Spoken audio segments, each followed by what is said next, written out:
اندھیری رات کا مسافر، حصہ اول، مایوسی کا آغاز۔ یہ ایک چھوٹے سے گاؤں کا قصہ ہے جہاں پہاڑوں کے دامن میں ایک محنتی لیکن غریب نوجوان نعمان اپنی زندگی گزار رہا تھا۔ نعمان کے والد ایک بڑھئی تھے اور روزی روٹی مشکل سے کماتے تھے۔ نعمان بچپن سے ہی خواب دیکھتا تھا کہ وہ ایک دن شہر جائے گا، پڑھ لکھ کر کچھ بنے گا اور اپنے گاؤں کا نام روشن کرے گا، مگر قسمت نے کچھ اور ہی طے کر رکھا تھا۔ جب نعمان کی عمر 15 سال ہوئی، اس کے والد ایک حادثے کا شکار ہو کر چل بسے۔ نعمان پر ماں اور چھوٹے بہن بھائیوں کی ذمہ داری آن پڑی۔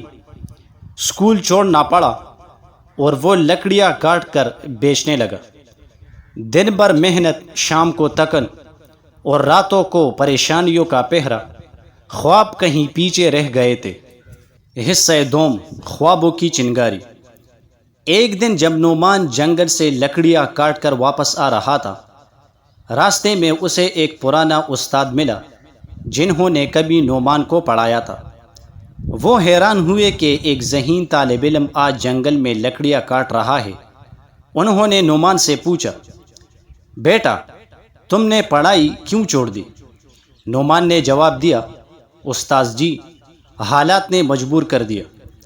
استاد نے ایک لمحہ سوچا اور کہا، بیٹا حالات انسان کے خواب نہیں چھین سکتے جب تک انسان خود نہ ہار مان لے۔ یہ جملہ نعمان کے دل میں جا کر بیٹھ گیا۔ اس رات وہ بہت دیر تک جاگتا رہا۔ اس کے دل میں ایک بار پھر خوابوں کی چنگاری بھڑک اٹھی۔ حصہ سوم، جدوجہد کا آغاز۔ نعمان نے فیصلہ کیا کہ وہ رات کو خود پڑھائی کرے گا اور دن کو محنت مزدوری۔ اس نے ایک پرانی کتابوں کی دکان سے سستی کتابیں خریدی، ٹوٹی ہوئی لاٹین کو ٹھیک کیا اور رات کو جب سب سو جاتے تو وہ پڑھتا۔ وہ نہ صرف پڑھائی کرتا بلکہ سبق یاد کر کے خود کو امتحان میں بیٹھنے کے لیے تیار کرتا۔ 3 سال کی مسلسل محنت کے بعد اس نے میٹرک کا امتحان پرائیویٹ امیدوار کے طور پر دیا اور امتیازی نمبروں سے پاس کیا۔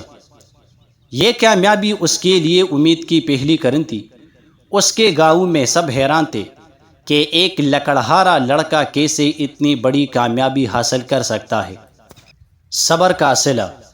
نعمان نے ہمت نہ ہاری۔ اس نے شہر کی ایک سرکاری کالج میں داخلہ لیا۔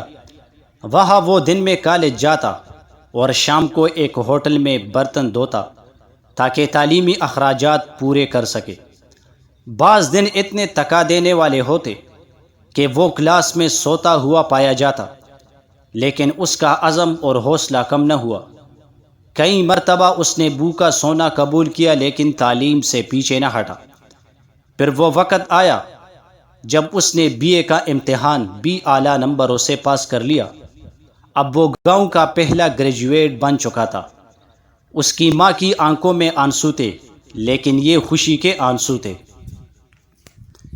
امتحان کا میدان۔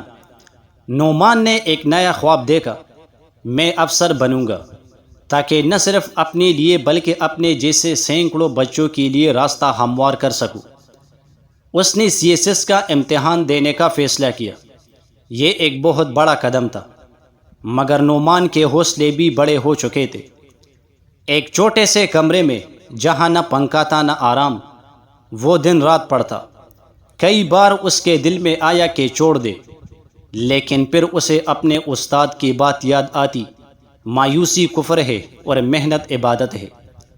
بالآخر 3 سال بعد وہ دن آیا جب نتائج کا اعلان ہوا۔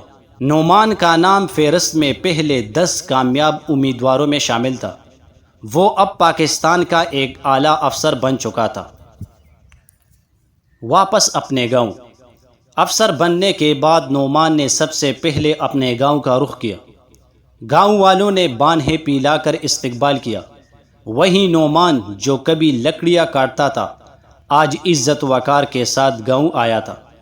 اس نے گاؤں میں ایک فری تعلیم مرکز کھولا جہاں وہ غریب بچوں کو مفت تعلیم دیتا۔ اس نے گاؤں میں لائبریری بھی بنوائی تاکہ کوئی اور نعمان روشنی کی تلاش میں اندھیرے میں نہ بھٹکے۔ نتیجہ، نعمان کی کہانی ہمیں سکھاتی ہے کہ محنت کبھی رائے گاہ نہیں جاتی۔ خواب دیکھنا ہر انسان کا حق ہے اور ان کی تعبیر ممکن ہے۔ مایوسی شیطان کا ہتھیار ہے، صبر اور یقین مومن کا۔ علم انسان کو عزت بخشتا ہے اور انسانیت کی خدمت سب سے بڑی عبادت ہے۔ آخر میں، اگر آپ بھی زندگی کی کسی اندھیری راہ پر کھڑے ہیں تو یاد رکھیے، اندھیری رات کے بعد سویرا ضرور ہوتا ہے، بس چلتے رہے۔